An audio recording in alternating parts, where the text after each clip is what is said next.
In my experience, that actually ends up being that pound for pound you get stronger when you start out with a higher volume sort of training and then gradually increase the resistance. Almost kind of like, when you're on a stationary bike, right, where it has a little knob and you can, up the resistance as you go. You start out and you just spin at a pace that you can do pretty easily, and then as you start picking up the pace and it starts getting too easy, you crank up that knob a little bit more, and then it slows you down for a little bit, you have to work a little harder, and then you get used to that, and you go through that, and then you crank up the resistance a little bit more, and that's basically how we're doing that with strength training, not being in a rush to be lifting the big heavy weights. Hey guys, Aaron Kubitz, personal trainer, functional aesthetics EC, helping average guys build muscle, shed fat, and perform better in their lives inside and outside the gym. Today is going to be the fourth in this series of strength program reviews. Today we're going to be talking about the Grayskull strength program. Before we get started, you're in the right place. If you want to learn how to eat and train to build muscle, shed fat, and improve athletic performance, as well as stay injury-free along the way. Alright, so the Grayskull program is a 3 days per week novice strength training program. You have 10 different exercises that you're doing in this workout routine. You have deadlift, squat, overhead press, bench press, row, chin up, tricep extension, biceps curl, shrug, and then ab wheel rollout. Now this program is based on linear periodization, meaning that you're going to be increasing the weight of the bar in every single workout for like 6 weeks or until you hit your first plateau, whichever one comes first. So I'm going to get into this a little bit later in the video after I actually describe a sample workout in the Grayskull program. But one of the pros of this program, at least from my opinion, is that it alternates the emphasis of the exercises. So you might have noticed that you have almost like 2 exercises for each movement pattern. So you have, for example, for the upper body you have a bench press, and then you have an overhead press. And then for lower body you have deadlift and squat, so it's not, the deadlift is a little bit of a pushing movement, but it's primarily a pulling movement, right? The very beginning of the deadlift, you're doing a lot of pushing through your legs, but as you're finishing it off, it becomes more and more of a pulling movement, right? So that would be one of the exceptions to that, right? But then you also have chin-ups and rows, right? So both of those are upper body pulling movements, right? And then you have biceps and triceps. So you're doing biceps curls, you're doing tricep extensions. And then you also have shrugs, and then you have ab wheel rollouts. Now ab wheel rollouts and shrugs aren't necessarily antagonistic exercises to each other, but it is assistance exercise because, for example, the ab wheel, or I like to do abs on any day that I am doing an extension sort of exercise, right? So if I'm doing deadlifts or whatever, I like to do abs as the superset for the deadlifts because, you're extending yourself this way. Keep that system in balance, I like to do flexion this way, and that's how I like to organize my program, right? Then if you think about when you're doing deadlifts as well, as you're lifting it up, you're also using the traps as well. So doing a little bit of isolated work for that can help a little bit too with building more strength up in the traps, and then also helping to build up strength for, when you're setting that, build up your traps here for when you're setting that heavy bar when you're doing your squats. Now perhaps a more applicable thing to add in instead of doing shrugs, or maybe to alternate out, so you're doing some shrugs sometimes and then doing maybe some hip thrusters or whatever to help with that extension up towards the top of the deadlift, might be a good one to throw in there as well. Now, the thing that as you will see in the program, is that it alternates back and forth, right? So you'll have and I kind of had a roundabout way of getting to this, so hopefully I didn't lose you here yet. But you'll have, for example, week 1, let's say, of your program, you're doing bench press on Monday, and you're doing overhead press on Wednesday, and bench press again on Friday. The next week, it's going to flip. You're going to do overhead press on Monday, bench press on Wednesday, overhead press again on Friday. And I like this because the ideal amount of stimulus or frequency for optimal gains in muscle growth is about 2 times a week, right? But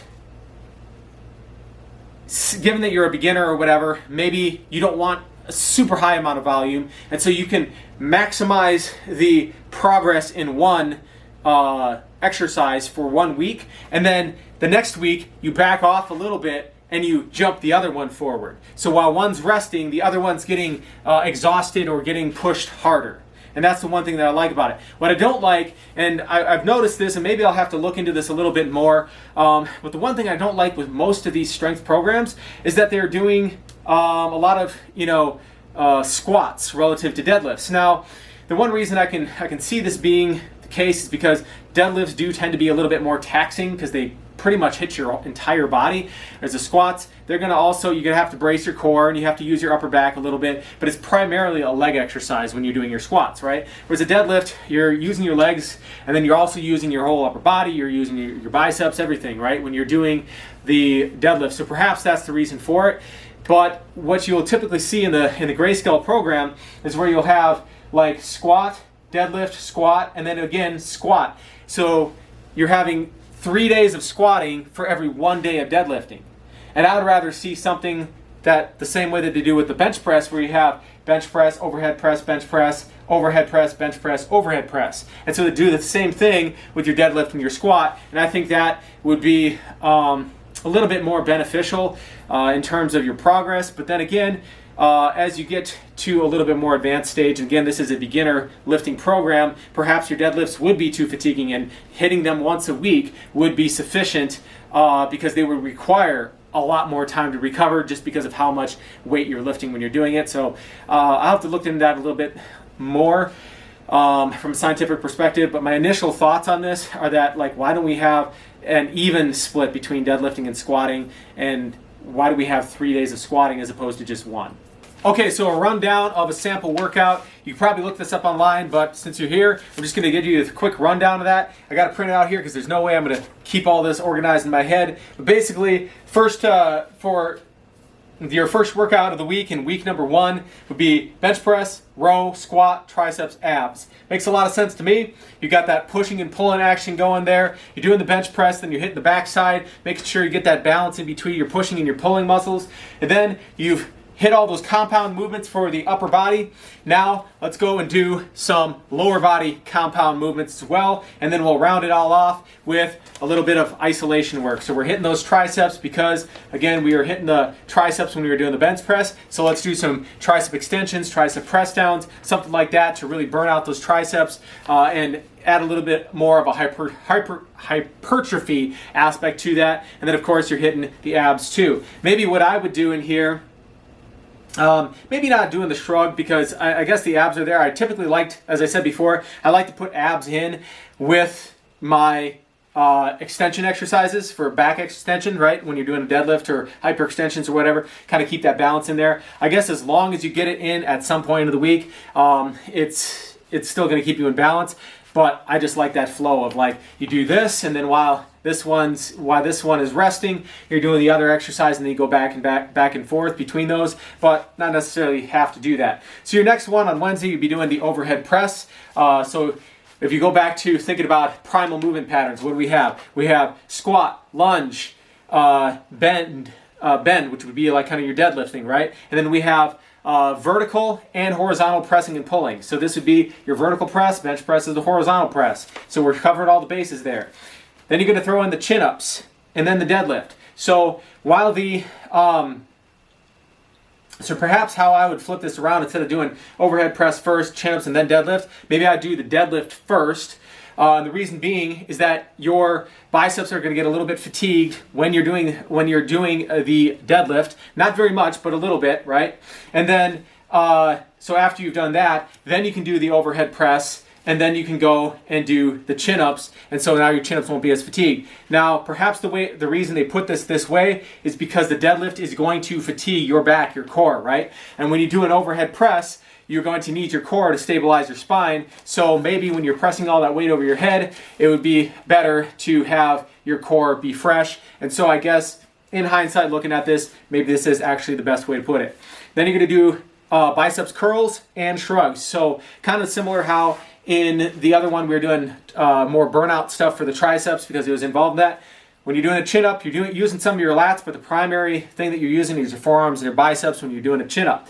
And so doing a little bit more, maybe doing, instead of just doing straight biceps curls, perhaps what I would do here is you do the chin up and then you go and you hit some like preacher curls or maybe some hammer curls or something like that, just to hit different parts of the biceps and get a more well-rounded feel there.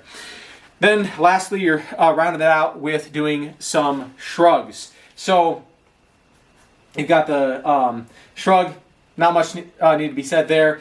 Again, on Friday, we're going back to the bench press, row, squat, triceps, abs. So you got two of the same workouts in the same week, and then the following week, it switches. You got overhead press on Monday and Friday, bench press on Wednesday. You got chin up on Monday and Friday, rowing on Wednesday. So just one day per week as opposed to 2 days per week on the previous week. You've got deadlift, and then you've got deadlift again on this first week, and then it switches again. And then you got the squat, and then you got biceps, triceps, biceps, shrug, and then abs. So that's a basic rundown of what a typical couple of weeks in the Gray Skull program would look like. Let's go and look into the execution of these workouts now.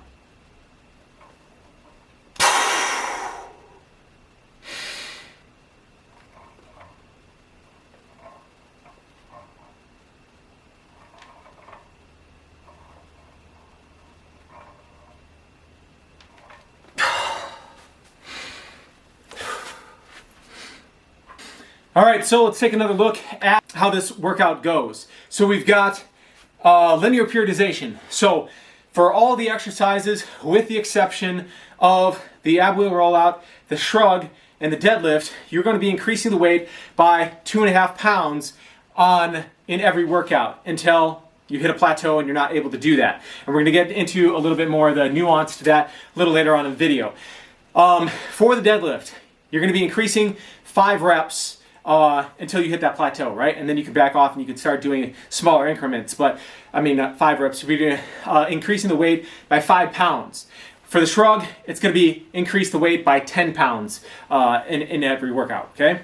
And then the rep ranges are going to be 5 by 5 after your working sets for all the exercises, with the exception of your isolation movements and your chin-ups and your shrugs. So the shrugs and the chin-ups going to be 12 repetitions. The biceps curls and the ab wheel rollouts and the tricep extensions, also 12 repetitions. And I believe only 2 or 3 sets of those. So a little bit more bodybuilding sort of work. This is one of the benefits that I like about this program, that it has a little bit more focus on muscle building as opposed to your typical dedicated strength programs. And if you're completely new to lifting, I think that it's very beneficial to have a period of time where you are focusing on higher volume work to help build more muscle before you start getting into very heavy lifting.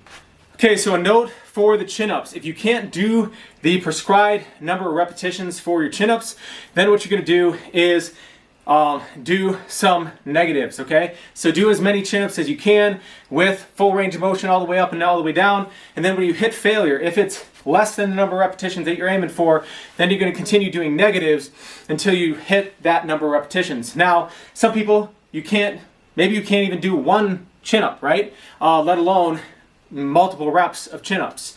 And so in that case, still start out with the hardest one, maybe perhaps to warm up, since one chin-up is like your 1 rep max, right? So to warm up on your first set, then you're going to want to do what I'm going to tell you here, where you go in like the lat pull down machine and do chin-ups using the cable, right? Get as many, the required number of reps you need to, and then when you go, and so now you'll be nice and warmed up. When you go into your next set on the second round here, then what you'll do is try to go for as many actual chin-ups as you can with your body weight.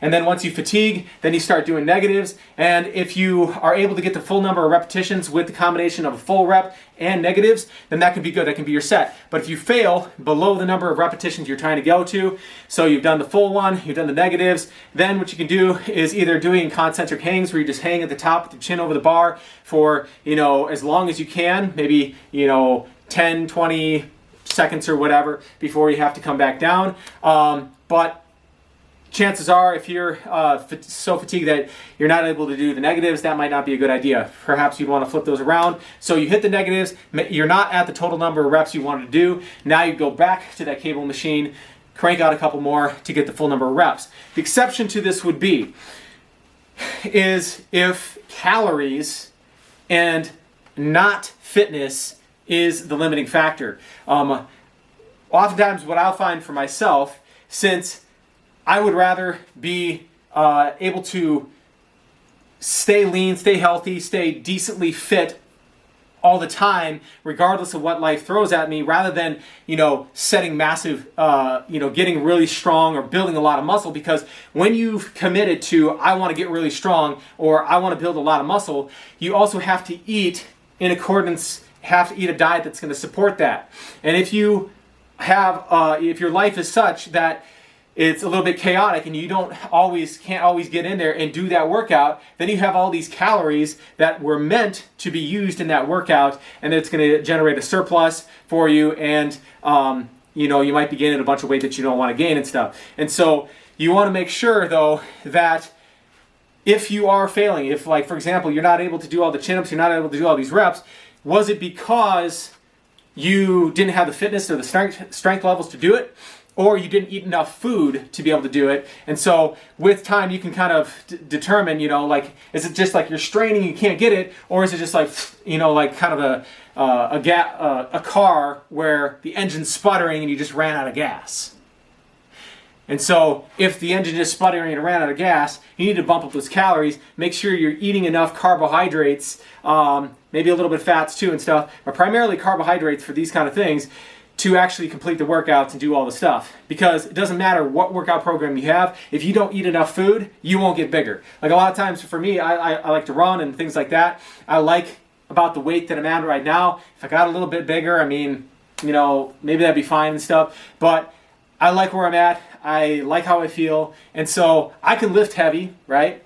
And I can do these things, but if I don't eat enough to get bigger, I'm not going to get any bigger, and this is, primarily a channel where I'm talking to guys and stuff, but a lot of women, they'll be like, well, I don't want to get super big and bulky.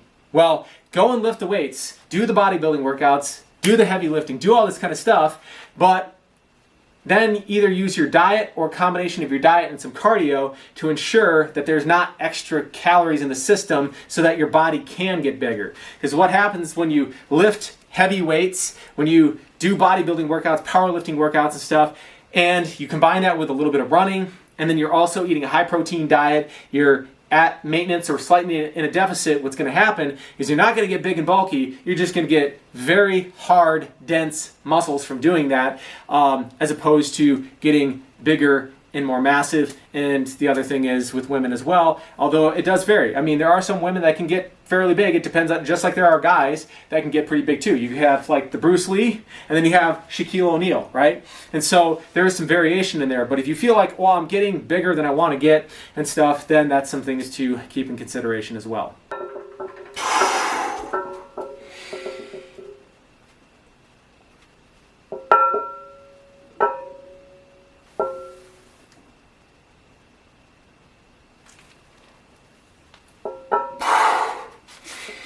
So one of the last features of the Grayskull program and how it differs from other popular programs, not all of them, but starting strength, how it differs from starting strength, is that the last set of each exercise is going to be an AMRAP set, or also known as many reps as possible. So when you get to that last one, you're going to just crank out as many reps as you can. Now, we were shooting for 5 sets of 5, but on that fifth set, you're going to try to get 6, 7, 8, 9, 10 if you can, right? Now, here's where the adjustment of progression comes in, okay? So, if on that last set you try to get more than 5 repetitions, but you don't quite get 5 repetitions, you fail before you hit 5 repetitions, then in your next workout for that same exercise, you're going to decrease the weight by 10%, until you can get at least 5 repetitions. Now, on the flip side, and this is more likely to happen in the first couple of months of doing the program, as you become more comfortable with the exercises, as you build up the coordination within your nervous system to be able to handle that, then you might have something like this happen where your AMRAP set ends up being where you do 10 repetitions, right? So if you get 10 repetitions or more on the AMRAP set, then what you want to do in the following workout for that exercise is to double the weight increase. So instead of 2.5 pounds, as is the typical,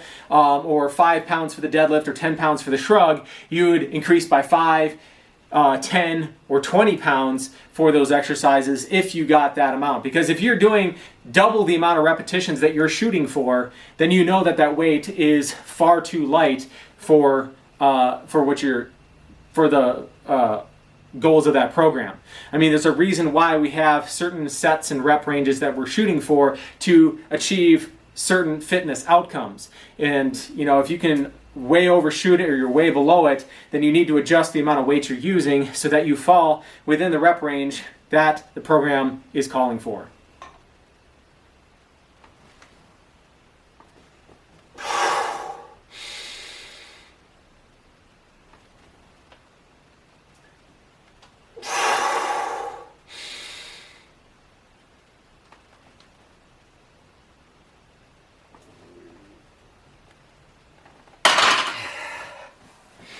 Alright guys, so the moment that you all have been waiting for, the good, the bad, and the ugly. What are the pros and cons of this program, in my opinion?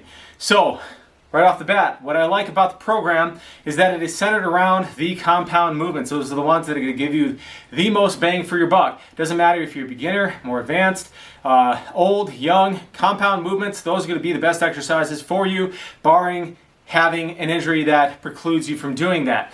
Now, the difference between older, younger, or beginner or advanced lifters in this regard is the frequency, volume, and intensity of the exercises that you're doing. You still do the same exercises, it's just the volume, frequency, and intensity might need to be adjusted depending on your age, your environment, your circumstances, those kind of things, right? Okay.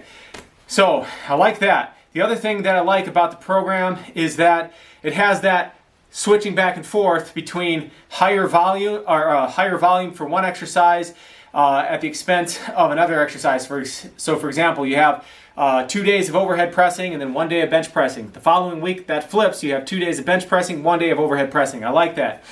I also like the AMRAP set. Kind of helps you to accumulate a little extra volume. The other thing that I like is the increased amount of variety of exercises within the program to make it a little bit more well-rounded for your, especially for beginning lifters, but for anybody really. Because as much as I like the squat, deadlift, and the bench press, they are pretty one-dimensional. You're doing everything just straight up and down. It doesn't provide you the chance to get more volume for building more muscle size, which is actually going to be something that you want if you are a beginning lifter, building that initial base, doing some bodybuilding initially before you start really pursuing strength in earnest. Even if you're not a bodybuilder, even if you have no plans of being a bodybuilder, building a little bit more muscle initially and then training those muscles to be as strong as possible is going to be better for you in the long run, as opposed to just hopping right into the strength training right off the bat.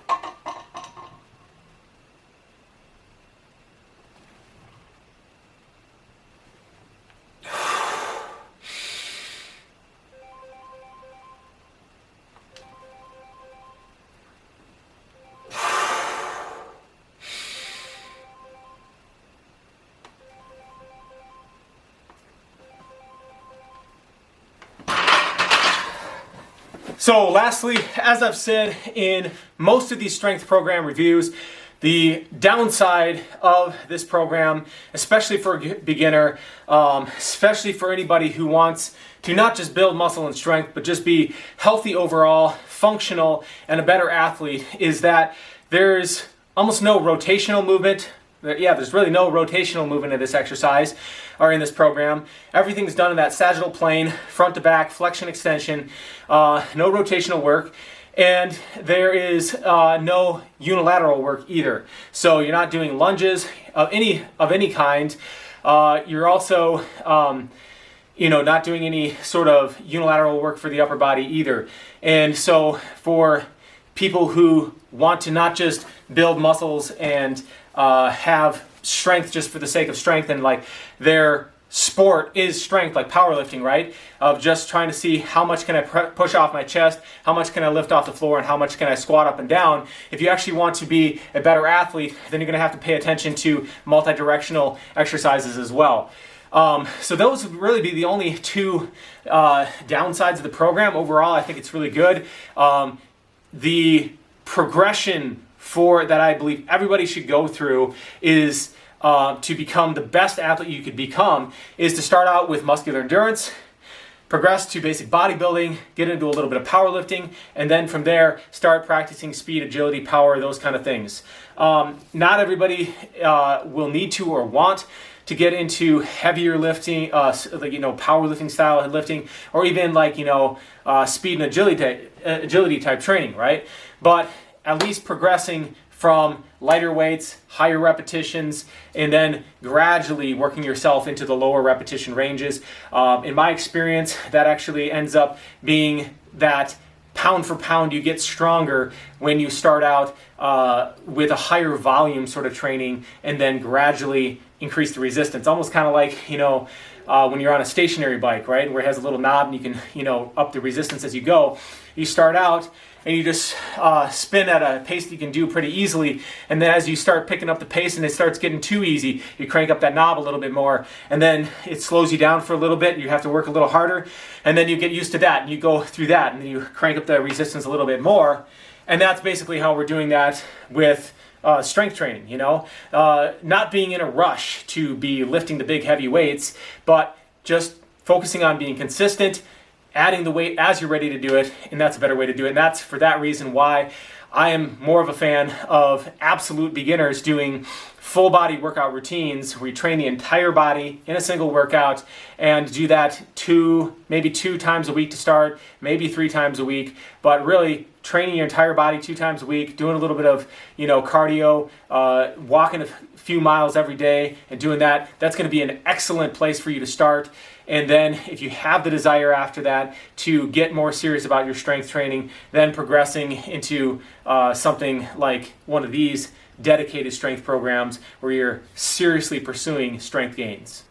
All right, guys, that's all I've got for you today. Hopefully you gain some insights to help you make a more informed decision on what strength program might be the best one for you to start out with. If you enjoyed the video, go ahead and hit that like button. It really helps out the algorithm, helps other individuals with the same interests see more of this content. Also helps me out, obviously. And then if you found some value in this and you'd like to further your knowledge on program design for both building muscle, shedding fat, improving athletic performance, learning about the nutrition involved with that as well, and then how to avoid getting injuries, if you do get the injuries, how to prevent, how to work around those injuries as well, then consider subscribing to the channel by hitting the button in the lower right-hand corner of the screen.